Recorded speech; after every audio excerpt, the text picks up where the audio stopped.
Sir. এটা আমি তো বলবো নাকি? জি, জি স্যার। আচ্ছা, হিল ট্রাক্সের যে বিষয়টা, এটা কিন্তু বেশ অনেকদিন ধরেই ঘটনা। হুম, দায়িত্ব পালন হচ্ছে না। ওখানে ক্যাম্পে অফিসার নাই, দায়িত্ব পালনের শিথিলতা, রাতে বেলা অপারেশন হয় না, চেকপোস্ট রাতে বেলা থাকে না। এটা কিন্তু বেশ অনেকদিন যাব। আমি এটাকে আসলে সব অফিসার আপনাদের ঢাকায় নিয়ে আসা হয়েছে। আমি আগের বারও বলছি, একটা লোক যুদ্ধ করতে পারে, ম্যাক্সিমাম ভালো যুদ্ধ করে 35 বছর, পাড়ায় হয়তো সাথে সাথে, তারপর দেখা যায় তার প্রেশার হয়, এই সেই নানা রকম ঝামেলা থাকে। এখন এই বয়সের ইয়াং অফিসারে তো আসলে সেনাবাহিনী লিড করে, অন্যান্য দেশের দেখা যায় সার্জেন্টরা লিড করে, আমার দেশের সেনাবাহিনী অফিসাররা করে। এদেরকে যদি আপনি কর্পোরেট বানান, অর্থাৎ কাউকে এমআইএসটি করাচ্ছেন ইঞ্জিনিয়ারিং, কাউকে বিউপিতে করাচ্ছেন এমআইএস, এইসব জিনিস আসলে ঠিক না। তাকে সে সেনাবাহিনীতে যোগদান করতে যুদ্ধ করার জন্য, যুদ্ধের স্বাদটা নিতে হবে। আর নেওয়ার উত্তম জায়গা হলো পার্বত্য চট্টগ্রাম, সেখানে ওনারা নাই, ক্যাম্পে অফিসার নাই, তাহলে কেমন হবে? আর বলেন অন্যান্য সুযোগ সুবিধা, হ্যাঁ, সেনাবাহিনীকে সেই কাজের জন্য প্রশংসিত সুযোগ সুবিধাগুলো দিতে হবে, কাঙ্ক্ষিত সুযোগ সুবিধা। যেমন আমরা যুদ্ধ করলে, খুব ভালো কাজ করলে সেক্ষেত্রে তো সেনাবাহিনীর প্রধান প্রশংসাপত্র দিতেন, এখন হয়তো দেয়, বাট বীর প্রতীক বা অন্যান্য খেতাব যেগুলো ছিল সেগুলি এখন নাই। এটা হুম, আওয়ামী সরকার ইচ্ছে করে করছে। এটা একটা মানুষ কাজ করে, আমি একটা ভালো একটা অ্যাওয়ার্ড পাবো, যদি সাফল্য আল্লাহ লাখ চান, মানে লাখ যদি ফেভার করে, ঝুঁকি ঝুঁকি সেনাবাহিনী নিবে, সেইগুলি বন্ধ করে দেওয়া হয়েছে। তারপরে মনে করেন ডিফারেন্সিয়েট করা হয়েছে, যে সেনাবাহিনীর খেতাব যারা পাবেন তাদের পুরস্কার একরকম, 71 পুরস্কার একরকম। আপনি দেখেন আয়রন ক্রস, সেই ফার্স্ট ওয়ার্ল্ড থেকে শুরু করে পরিবর্তন হয় নাই। আওয়ামী সরকার ইচ্ছে করে এটা করছে, যাতে এরা কাজ না করে, এর ক্ষমতা কমাই দাও, খেতাব কমাই দাও। তারপরে দেখেন একটা অফিসার হিলটেসে ক্যাম্পে থাকে, ভাঙ্গা চূড়া একটা ছনের ঘরে থাকে, তার থাকার কথা কিন্তু সুন্দর একটা কোয়ার্টার। সেই জায়গায় বিসিএস ক্যাডার বলেন, কৃষি বলেন, যাই বলেন, একটা ভালো সম্মানজনক অবস্থা থাকে, না হলে সে একটা হাউস অ্যালাউন্স পায়, মুভমেন্ট করলে টিএডিএ পায়। সেনাবাহিনীর কিছুই নাই। এই একই সেনাবাহিনী অফিসার বিডিআরে যখন কাজ করে, সুন্দর টিএডিএ পায়, হাউস রেন্ট সহ পায়। এই বৈষম্য থাকলে তো আসলে একটু হতাশ হয় মানুষের। এগুলি আমরা কখনো চিন্তা করতাম না। কেন করতাম না? আমি কমিশন পেতে হিল টেস্ট আমাদের নিজের মনে করে নিছি। এখন দেখেন, নিজের মনে করে নিতে যাইয়া জনগণ জানে না আমাদের কত অফিসার মারা গেছে। আজকে একটা অনুষ্ঠান হচ্ছে হিল টেস্ট নিয়ে, জনগণ জানে না আমাদের কত অফিসার মারা গেছে, কত বাঙালি মারা গেছে। এগুলি আনা হয় নাই। আমাদের এই মৃত্যুর পিছন দায়ী ভারত, অ্যাবসলিউটলি ভারত। শান্তিবাহিনীকে প্রশিক্ষণ, অস্ত্র দেওয়া, আমাদের প্রায় 30,000 লোক মারা গেছে। কোনো রাজনীতিবিদ কোনো কথা বলেন নাই। হোক বিএনপি আর আওয়ামী লীগ করার কথাই না, ঠিক করছে। মাহমুদুর রহমান বলেছিলেন যে সেনাবাহিনী সমস্যার জন্য হাসিনাই বলছিলেন যেটা আর্মি দায়ী। শহীদ জিয়া রহমান, এই যে বাঙালিকেও পাঠানো ছিল, গৃহহীন বাঙালি, নদী ভাঙ্গা বাঙালি, রিকোয়েস্ট করে পাঠানো ছিল অর্থ দিয়ে, মানে টাকা পয়সা যতখানি করে দরকার পুনর্বাসিত করাতেই আজকে পার্বত্য চট্টগ্রাম আমাদের মধ্যে রয়ে গেছে। এখন কেউ পার্বত্য চট্টগ্রামে আদিবাসী না, সব বহিরাগত। সুতরাং কেউ হয়তো 40 বছর, কেউ 200 বছর, বাট কেউ এই এলাকার আদিবাসী না। এখন দেখেন অন্যান্য উপজাতিদের দেওয়া হচ্ছে, এখন চাল দেওয়া হচ্ছে, কিন্তু বাঙালিরা পাচ্ছে না। এই বর্ষার সময় বাঙালিদের কি কষ্ট ভাই বোঝাতে পারবো না। পাহাড়ে ডালে বাঙালি বসবাস করে, ওই ডিসি অফিসের ওয়ার্নিং দেবে যে ভূমিধস হবে, সবাই নামাই দিবে। এই লোকগুলি রাস্তায় রাস্তায় ঘুমাবে, দেখবেন যেটা পলিথিন নিয়ে করতেছে। আর ফরেস্টের লোকরা লাঠি নিয়ে দৌড়াতে থাকে, তার ফরেস্টে যেন নতুন করে না ঢুকে। এ তো মানুষ, বাংলাদেশের নাগরিক। ও যুদ্ধ না করবে 71, দাদা যুদ্ধ করছে, ওর বাঁচে থাকার অধিকার আছে। কিন্তু আমরা কতটুকু করছি? কিছুই করিনি। মানে খুবই লজ্জা, খুবই লজ্জা। ইলিয়াস ভাই বুঝাইতে পারবো না পাহাড়ে বাঙালিরা কি কষ্ট করে। আপনি বলা নাই কওয়া নাই, কদিন আগে সরকার ইউপিডিপের সাথে বৈঠক করছে। আমি এখন এই জায়গায় বলছি, বিরোধিতা করি, বাট আমি মনে করি এটা দরকার আছে। জিএসএস এর সাথে করবে ইউপিডিএফ, জিএসএস ব্যালেন্স নালে সমস্যা।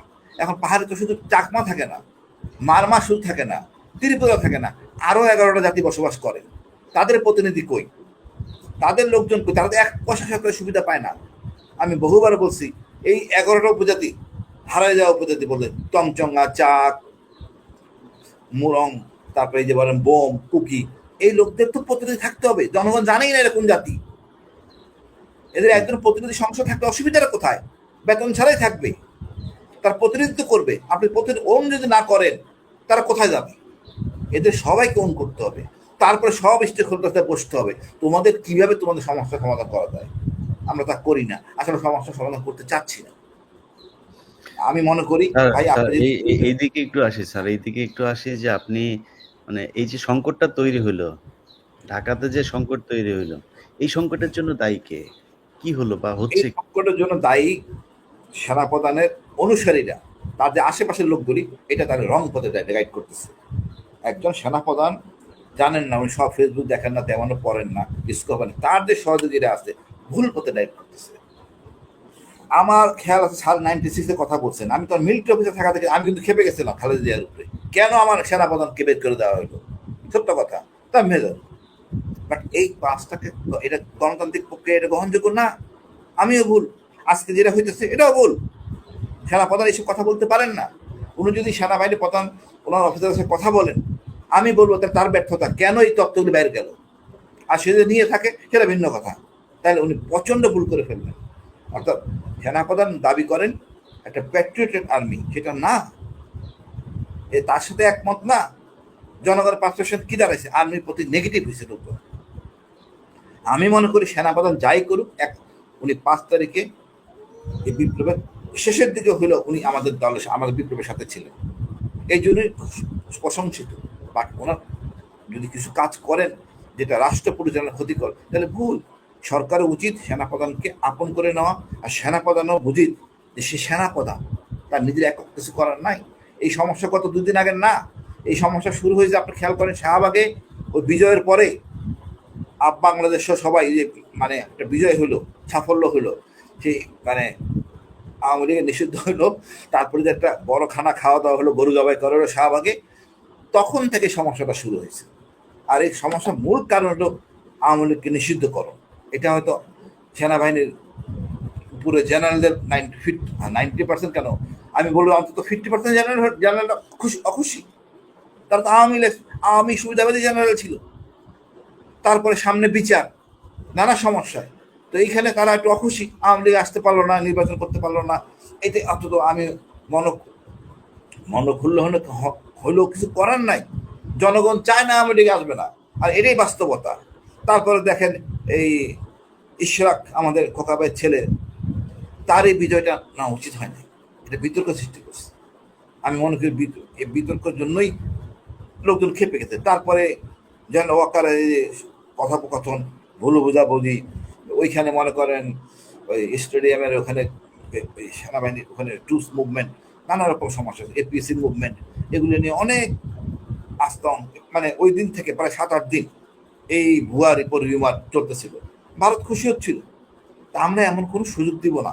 সেনাবাহিনীকে বিতর্ক করার অবকাশ কারো নাই, সেনাপ্রধানেরও নাই। সেনাবাহিনী প্রধান, সেনাবাহিনী দেশের সার্বভৌমত্বের প্রতীক, বাট আনুগত্য করে চলতে হবে। উভয়ের সাথে বিশাল গ্যাপ। এই গ্যাপের জন্য দায়ী আমাদের হাসান হাসিন স্যারের কোর্সমেট জেনারেল হাফিজ। এই গ্যাপ হওয়ার কোনো স্কোপ নাই। জেনারেল হাফিজ যদি ডাকতেন সেনাপ্রধানের দিকে আসো, এইগুলি কাভার আপ করে এগুলি করো, উনি করেন নাই।